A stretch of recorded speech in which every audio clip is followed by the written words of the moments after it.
बिस्मिल्लाहिर्रहमानिर्रहीम। इय्याका नअबुदु व इय्याका नस्तईन। अस्सलाम वालेकुम नाज़रीन, उम्मीद करता हूँ आप सब खैरियत से होंगे। एक और नई वीडियो लेकर आपकी खिदमत में हाजिर हूँ। आज की इस वीडियो में आपके साथ कुछ इंटरेस्टिंग न्यूज़ शेयर करूंगा।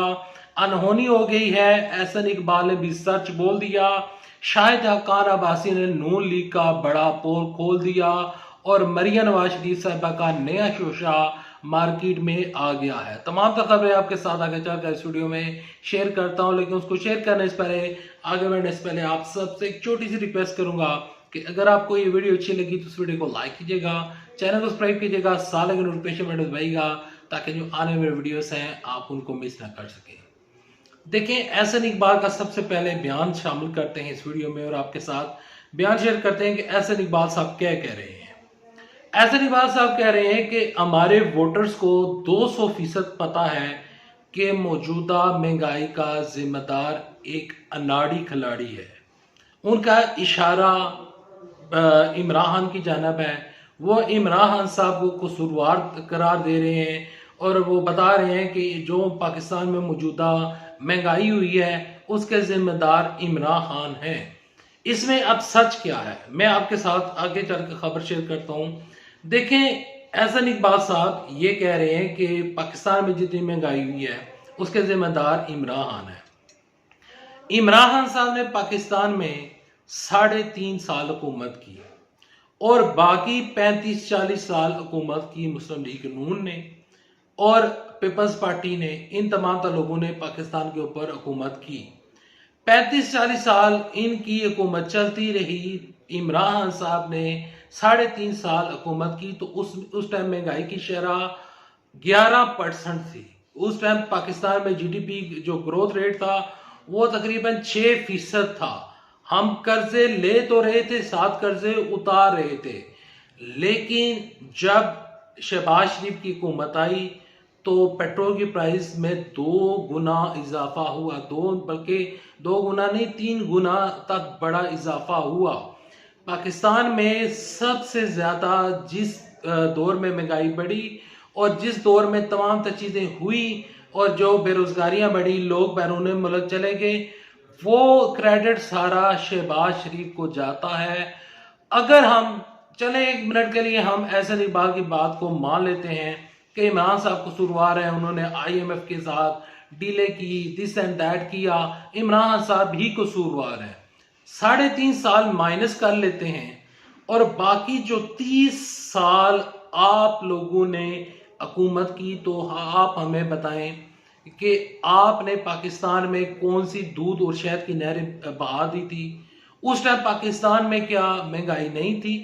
क्या उस टाइम पाकिस्तान का रुपया तगड़ा था? क्या डॉलर इतना ज्यादा सस्ता था कि 1 रुपए में हम 10 डॉलर खरीद लेते थे? आज डॉलर की प्राइस ट्रिपल सेंचुरी से भी क्रॉस कर चुकी है। आप अगर डॉलर खरीदने जाते हैं तो आपको डॉलर भी नहीं मिलते। आप गंदम लेने के लिए जाते हैं, आटा खरीदने के लिए जाते हैं तो आटा आपको सोने के भाव मिल रहा है।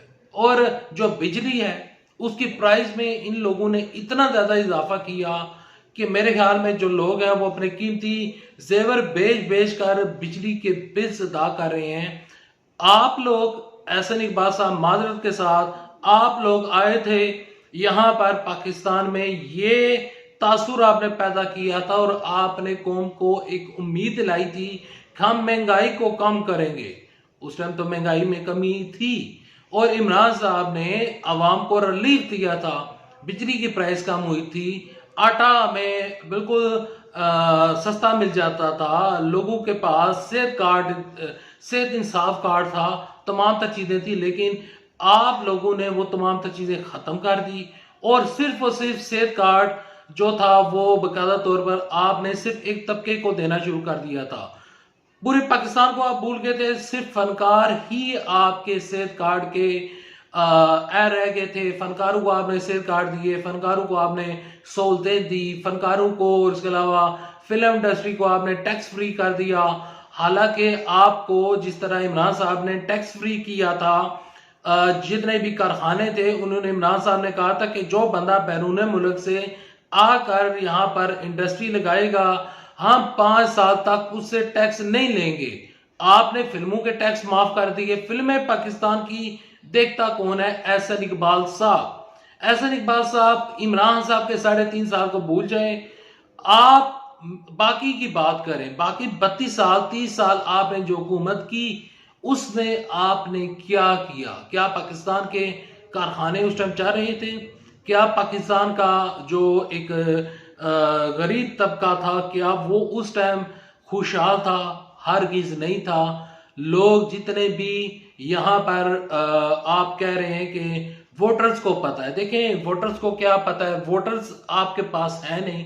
अगर आपके पास वोटर्स होते तो आप बजाय इंतखाबात फरवरी में करवाने के, आप तो इंतखाबात से भी भाग रहे हैं। आप कह रहे हैं कि हम इंतखाबात ही नहीं करवाते। आपकी ये ऑन द रिकॉर्ड बयान पड़े हुए हैं, राना सनाउल्लाह साहब के बयान पड़े हुए हैं। यहाँ पर जो जहांगीर तरीन खान है उनके मुतालिक एक बड़ा बयान सामने आया है। वो कहते हैं, परवेज खट्टर साहब कह रहे हैं कि सेहत कार्ड का मंसूबा जहांगीर तरीन का था, और जब जहांगीर तरीन का मंसूबा था तो उस टाइम तो जहांगीर तरीन ही पार्टी में मौजूद नहीं था।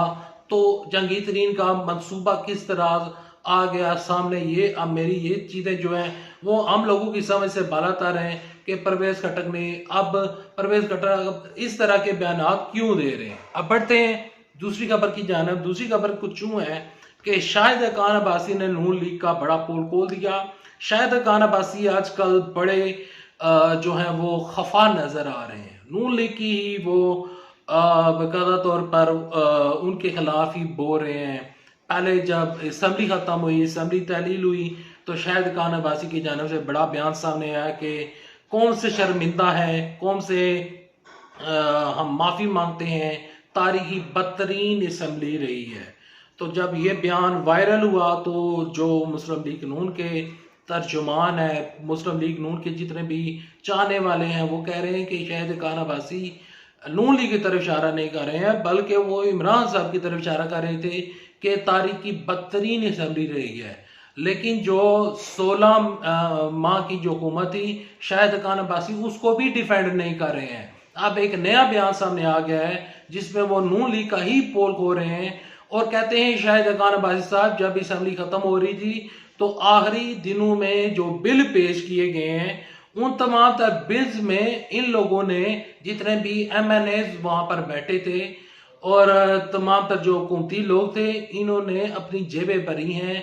किसी ने यूनिवर्सिटी के नाम पर, किसी ने पुल के नाम के ऊपर, किसी ने गली के नाम के ऊपर पैसे इकट्ठे किए हैं और वो पैसे अब लगेंगे या नहीं ये आप बेहतर ही जानते हैं, क्योंकि पाकिस्तान में हमने देखा है कि जब भी कोई भी हुकूमत खत्म होती है तो जो मंसूबे होते हैं वो रुक जाते हैं और मंसूबे जो होते हैं वो फिर अगली आने वाली हुकूमत उसके ऊपर स्टे दे देती है और वो मंसूबे उधर ही पड़े रहते हैं। पुल नहीं बनते, लोगों की गलियां पक्की नहीं होती और पाकिस्तान का जो निज़ाम है वो दरम बरम हो जाता है।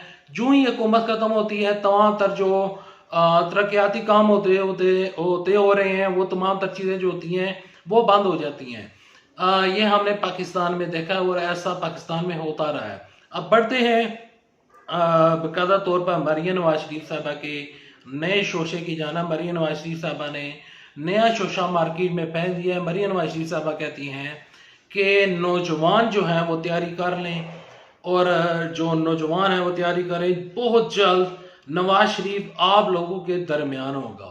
अब इस बात पर मुझे हंसी आ रही है कि देखें नवाज शरीफ क्या नौजवानों के लीडर हैं? नवाज शरीफ को वो लोग पसंद करते हैं जो लोग 90 की दहाई के लोग थे। मैं न्यूज़ रिपोर्टर हूँ, जब मैं लोगों के पास जाता था तो जो यंग जनरेशन थी वो कह रही थी कि हम बिलावल भुट्टो जरदारी को वोट दे देंगे और इमरान साहब की जानब लोगों का रुझान था। मेरे कभी भी किसी नौजवान के मुंह से ये नहीं सुना कि नवाज शरीफ शेर हैं, नवाज शरीफ जो है वो बहुत अच्छे लीडर हैं। लोग नवाज शरीफ को जो पसंद करते हैं, आज भी नवाज शरीफ के चाहने वाले नो डाउट पाकिस्तान में मौजूद हैं, लेकिन वो नौजवान नहीं है। अब मरियम नवाज शरीफ साहबा नौजवान अगर किसी 50 साल के लड़के को नौजवान कह रही हैं तो वो एक अलग बात है। बसूरत दिगर जो नवाज शरीफ हैं वो यूथ के लीडर नहीं है, शहबाज शरीफ भी यूथ के लीडर नहीं है, इमरान साहब यूथ के लीडर हैं और अब जो नई यूथ है जो कुछ पीटीआई से नाराज नजर आ रहे हैं।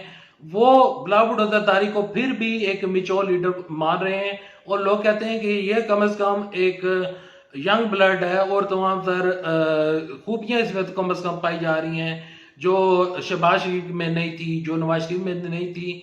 लेकिन लोग मरियम नवाज शरीफ साहबा को भी नहीं पसंद कर रहे हैं। जो नौजवान हैं वो मरियम नवाज शरीफ साहबा की जानब भी नहीं देख रहे हैं। खैर अभी तक के लिए इतना है, नेक्स्ट वीडियो तक लेते इजाजत। वीडियो पसंद आए इस वीडियो को लाइक कीजिएगा, चैनल सब्सक्राइब कीजिएगा और जाते जाते आप सबसे बहुत ज़्यादा मैं माजरत चाहता हूँ कि वीडियो के दौरान मैं बहुत ज़्यादा रुक रहा था और बहुत आहिस्ता हो रहा था। मेरा गला जो है वो इस टाइम काफ़ी ख़राब है, मौसम भी काफ़ी ख़राब सा हुआ है। आप सब दुआ करें कि अल्लाह पाकिस्तान में रहमत की बारिश नाज़िल अता फरमाए और आप दुआ करें कि जो मौजूदा निगरान सेटअप है वो पाकिस्तान में कोई बेहतरी लाए और पाकिस्तान को आगे की जानब लेकर जाए और 90 दिन के अंदर अंदर इंतखाबात हो जाए तो क्या ही बात है।